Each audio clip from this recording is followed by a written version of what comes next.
Cool. All right, so I think it's actually kind of fortunate that we're following DataJu because I think a lot of concepts are going to carry over from their talk to ours.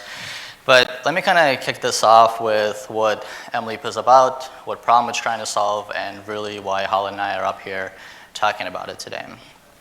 So I'm a data scientist turned engineer turned product manager, and have focused my entire career on building predictive models in the automotive and healthcare space. And I come from the world where, as a data scientist, you spend a lot of time working on your models.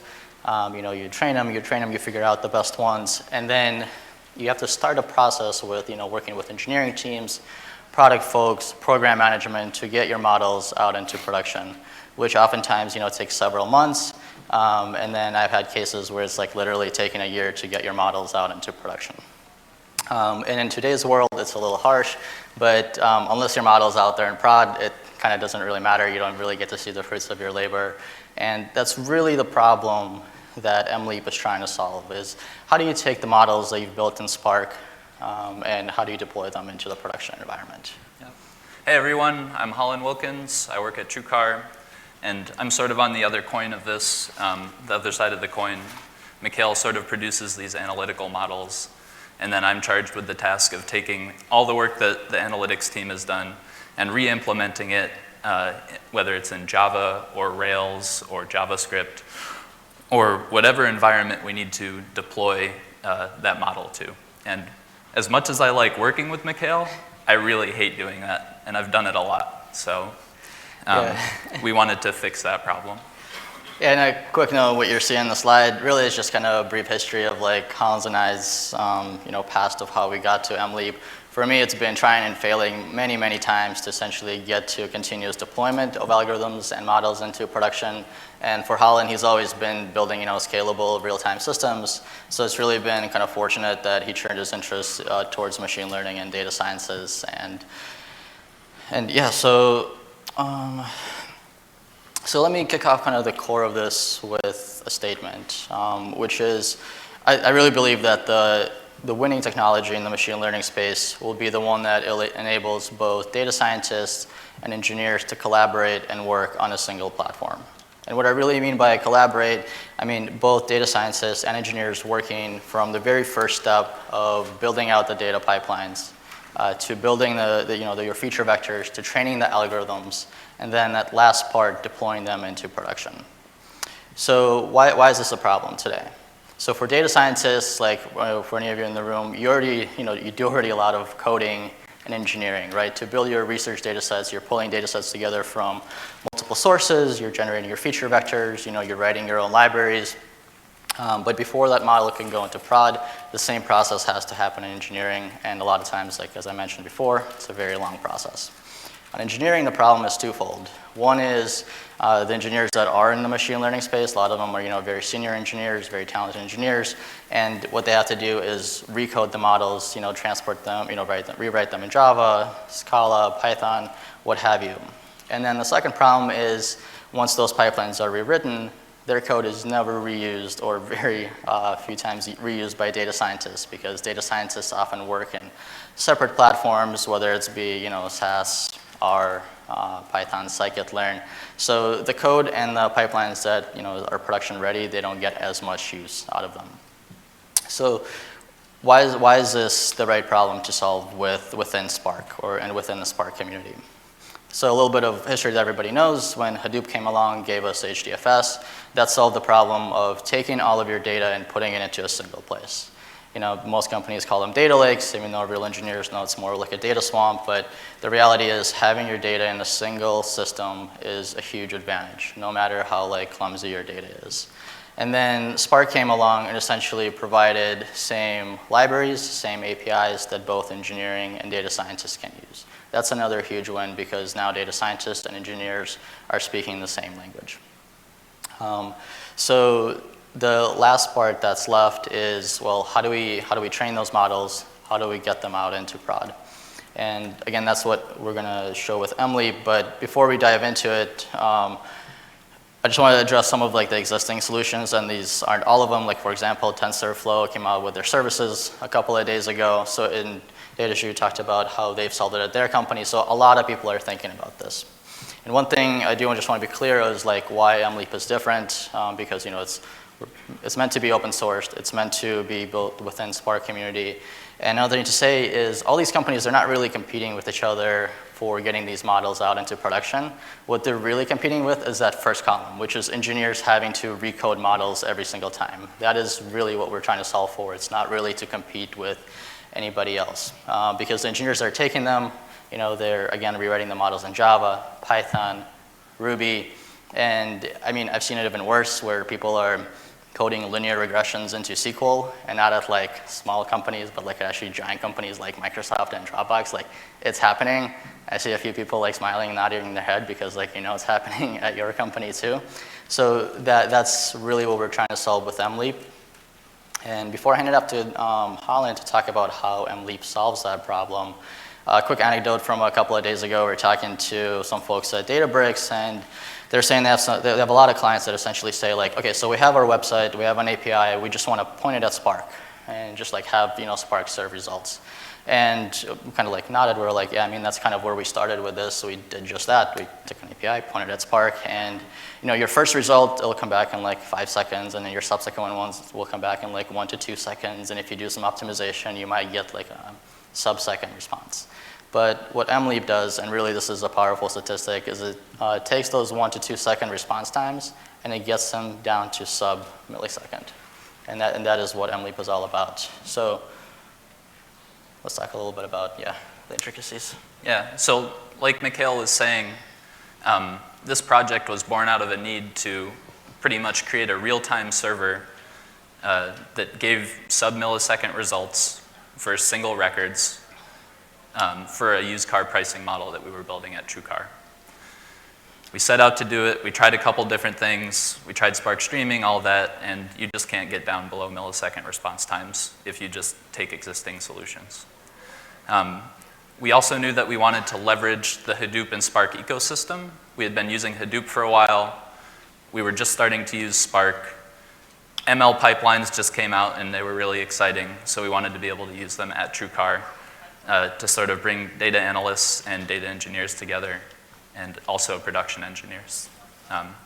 But we knew that we needed to get rid of this dependency on Spark because the Spark context, it requires the scheduler to distribute your data and everything, and that's a very high cost operation. So we needed to get rid of that.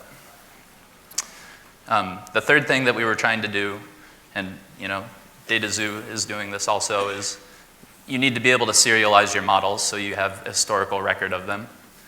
And also so you can do A/B testing of different models. And you also need to be able to execute them without the Spark context again. So those are the sort of 3 things that caused us to want to make this solution. I'm going to go into sort of the more technical details here. And I want to start with just a high-level overview of the 3 main components that make up MLeap. There's the core library, which provides linear algebra, regression models, feature builders, stuff like string indexers, one-hot encoders, stuff like that. The runtime, which provides this data frame-like data structure called a leap frame, and transformers that operate on the leap frame. And I'll go into more detail about that later because that's sort of where the magic happens. And then finally Spark, which allows you to take your Spark trained models and export them to MLeap.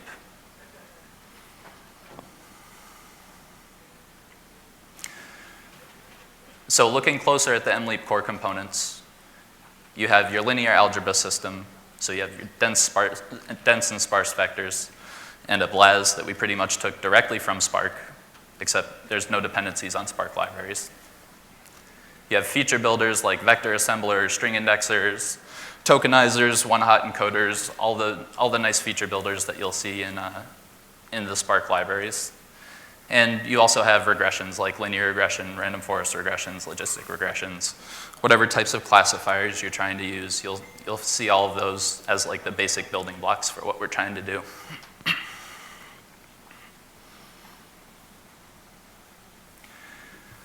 MLeap Runtime is the next component that builds off of those core building blocks. And this is where all the magic happens, right? this is where we have that thing that I was talking about called the Leap frame, which is essentially a very lightweight data frame. But you can store the data in an RDD if you want to, so you can have it be distributed. Or you can store the data in a local array so that you don't have to distribute your data. You don't have to call out to Spark to schedule a job to build an RDD for you and all that. So you get rid of all that overhead. The runtime has MLeap transformers, which are actually very similar to Spark transformers. The only difference is they operate on Leap frames instead of Spark data frames. And the biggest thing about the runtime is that there's 0 dependencies on Spark. So it's a very, very lightweight library to include in your API servers or wherever else you need to deploy MLeap models to.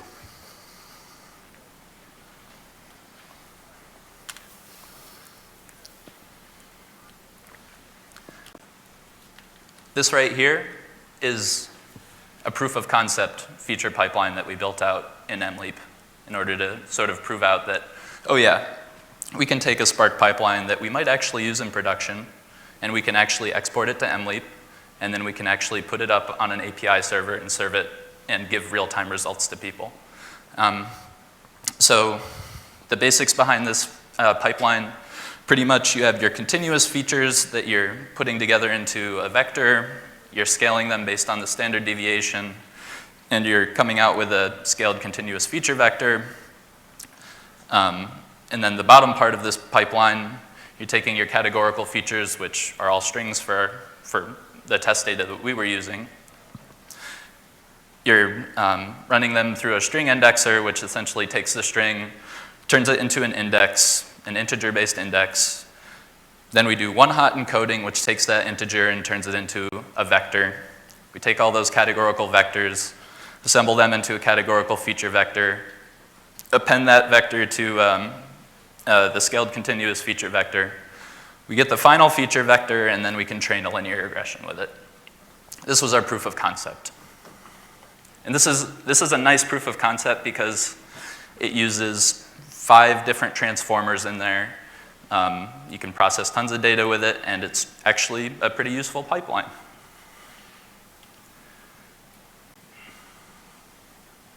Oop.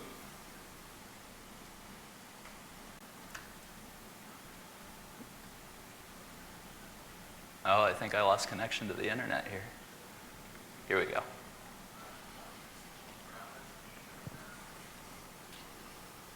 Uh-oh. Okay, here we go. We're back. So zooming in on that categorical pipeline, just so I can give you like a visual representation of what's going on with leap frames and transformers. This should look very familiar to you if you've used MLlib and Spark data frames. You have a leap frame, which is essentially a SQL table. It has columns with data types and then rows to store the data.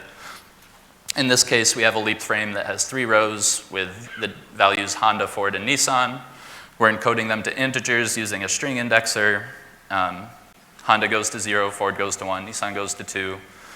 And then we're transforming it again using a one-hot encoder, which takes 0, 1, and 2, and it turns them into vectors that are encoded differently for each value.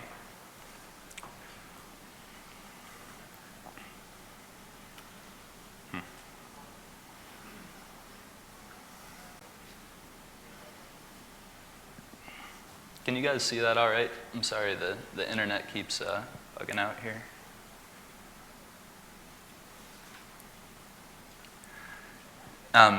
So this data zoo was talking about serializing their models, and we use spray.json to serialize all these MLeap models. And this is sort of just...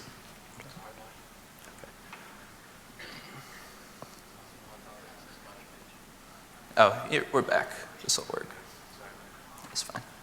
Okay, so this is a sample of the JSON output, and you can compress it using gzip and stuff like that and make it really small. But pretty much, you have a string indexer model that has an input and output column. It tells you exactly which Java class to load up. Has an array that has your strings that correspond with the index that it's supposed to encode it as.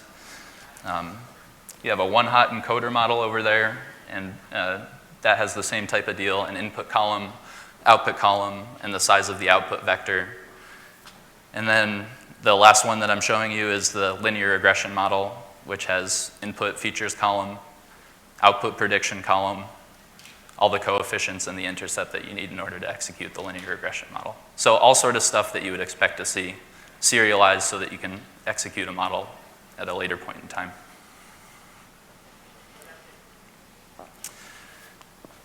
The last module that I want to talk about is the MLeap Spark module.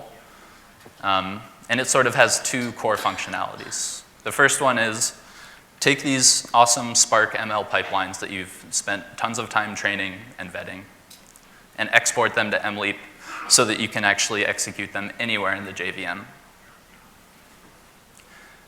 The other core functionality of MLeap Spark is to take those MLeap pipelines that you've exported and don't lose the ability to execute them in Spark, but actually make it a seamless process to execute these MLeap pipelines against the Spark data frame. And that process is a little more complicated. I have it illustrated here. You start with a Spark data frame, convert it to something called a Spark Leap frame, which is just a data structure that implements the Leap frame type class. Execute your MLeap transformer against it, come out with your transformed Spark Leap frame, and then just transform it back into a Spark data frame. And that all happens seamlessly, so it's really easy to do. It's just as easy as using a Spark model. So. Yep, we're going to jump into a demo real quick, but because we have so many different companies here and the way people actually build data pipelines for machine learning, I just want to kind of level set of like how we think about it. It shouldn't be terribly foreign, but essentially I think of it in 3 steps. The first step is you're essentially building your research data set, you're bringing your different data sources together, you're doing your filtering, enriching, imputing values, and that might be done Spark, MapReduce, Pig, Hive, whatever you choose to do. The second step that already exists today is within Spark, where you're generating your feature vector, you're running your models, you're training them, you're testing them. And that's typically where things would stop for a data scientist, right? Like you have your model, and that's where like the rest of the conversation will continue about how do we get it out into production. So that last part right there is what we are going to demo in a second. That's essentially, it takes the Spark models, the ones that have that predict method, and you can serialize it to HDFS. If you want to be able to use it within another Spark pipeline later, you can serialize it to like MySQL or Postgres or even something like Elasticsearch, so that your API servers that have the MLeap libraries loaded, they can read those, the models out of there. And you don't have to stop at a single model. You can have multiple models running at the same time in your API server. So the demo that we're going to do is we're going to show you how to train, deploy, and call both a linear regression and a random forest within a couple of minutes time. Yeah, so the whole deal is train a listing price model with a linear regression and random forest, deploy them to an API server, do this all in under 5 minutes. I'll run some curl commands to show you getting real-time results back from this simple API server that I built to demo this. Yep, and the data that we have loaded on Helen's machine here, it's not very large. It's like 1 million records of dealership listing prices, and we're just going to use some basic features like similar vehicles listing prices, like some categorical features like the make, the geography of the vehicle, the age of it, like miles per gallon, a few other features, and yeah. So this command right here is just going to train a linear regression using the model that I just showed you actually, that same feature pipeline, minus the one hot encoding, I think. But here it is. So I can show you what it looks like. This is your serialized model. And you can see here it's assembling the continuous features up here. It's doing some string indexing here. And it's doing some final vector assembling here. And then, oh yeah, can you see that? Can you guys see that all right?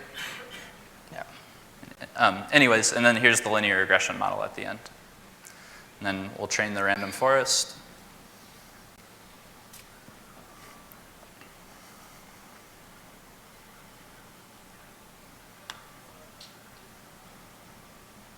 And here's what that looks like. Same sort of string indexing stuff going on, some assembling the feature vectors, and then random forest models are a lot more complicated than linear regression, so here's all the continuous and categorical splits inside of that random forest model. So then what we can do is we'll start up this little demo server that I made with the linear regression model.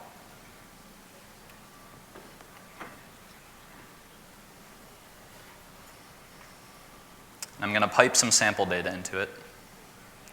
So I'm just sending in a serialized leap frame, and we serialized it using spray.json again. So these are the features that I'm sending in: mileage, MPG combined, list over MSRP average, all this stuff. And I'll show you the curl command for that. It's right here. It's just a post to this transform method that I made in the API server. And what you get back is a completely transformed and serialized leap frame. And now you can see that it's appended some fields, specifically this list over MSRP prediction, which is the one that we're interested in. And that value is 0.75 with our linear regression. And really what that means is how much has the vehicle depreciated from its starting MSRP point. That's what that ratio means. We can start up the same exact server as before, but point it to the random forest model.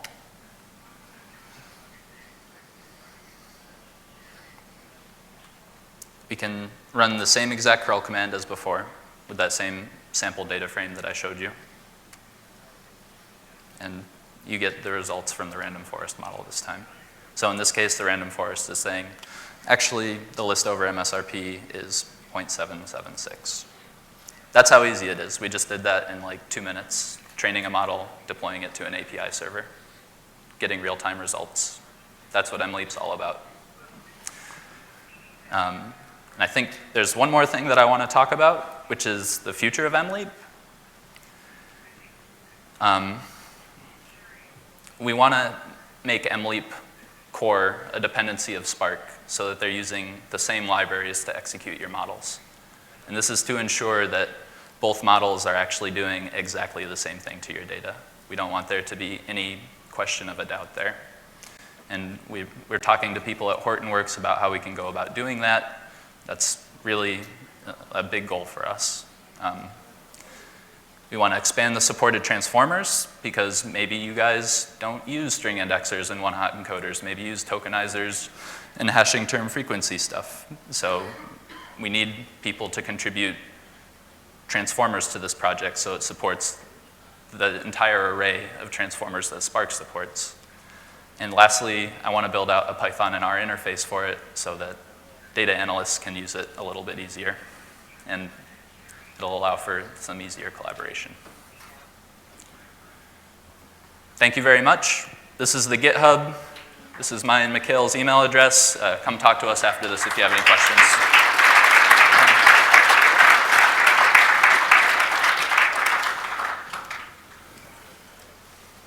Questions? Great presentation, very useful indeed. So I was wondering the export part. So you said that you can build a pipeline in Spark, in the current kind of Spark pipeline, and then, for example, have a random forest implementation in Spark and then export it to MLeap. How does the model part get exported? Do you actually transform the Spark model into your own implementation? In that case, how hard it is to keep up with high-speed changes in Spark implementation and ML? That's exactly what it is. We have our own implementation of all the transformers, and so we're essentially taking all the required variables to execute the transformer from Spark and putting it into our own transformer. So there have been some small changes between 1.5 and 1.6, like they changed weights to coefficients and stuff like that, but I haven't seen huge changes in the library yet that make that really difficult to keep up with.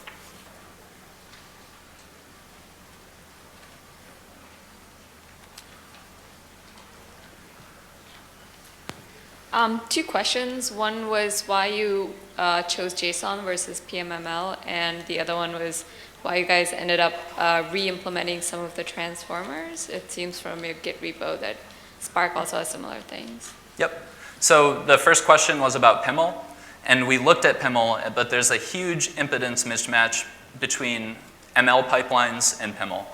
PIML is very stage-oriented, so you do your feature extraction, then you do your regression. It's not like a series of transformations on a well-defined table. So it's not a very good match for Spark. You can't encode the same types of transformations that you can with Spark ML pipelines. The second question was, why do we have transformers in MLeap that are the same as transformers in Spark? It's because the transformers in Spark operate on this data structure called a data frame. And the data frame is a distributed data structure that requires use of the scheduler in order to create one. Whenever you hit the scheduler, whenever you have to create a data frame, it's a very expensive operation. So if you're talking about single row predictions, scoring single rows at a time, you don't want to do that because that's a huge cost to your API servers. So you need to re-implement it to operate on a non-distributed data structure. And in this case, it's called a local leap frame, and it's just an implementation of the leap frame type class.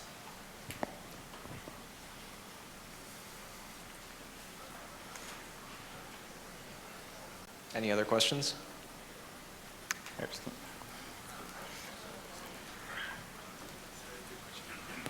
Just a quick question on the training data that you just ran. How much was the data?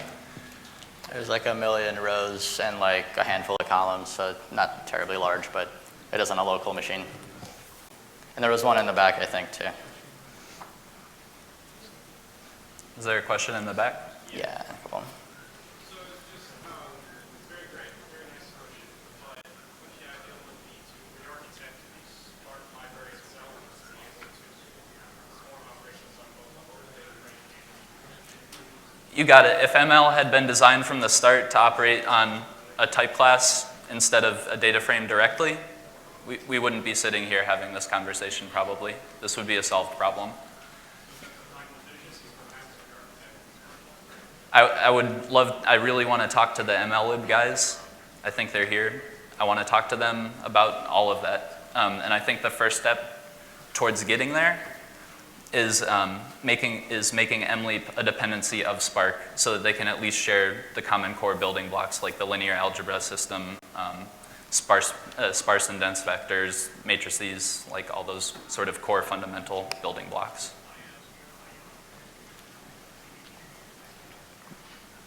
Okay, we could take any other questions offline. Thank you, Holland and Mikhail. Let's give them a round of applause. Thank you, guys.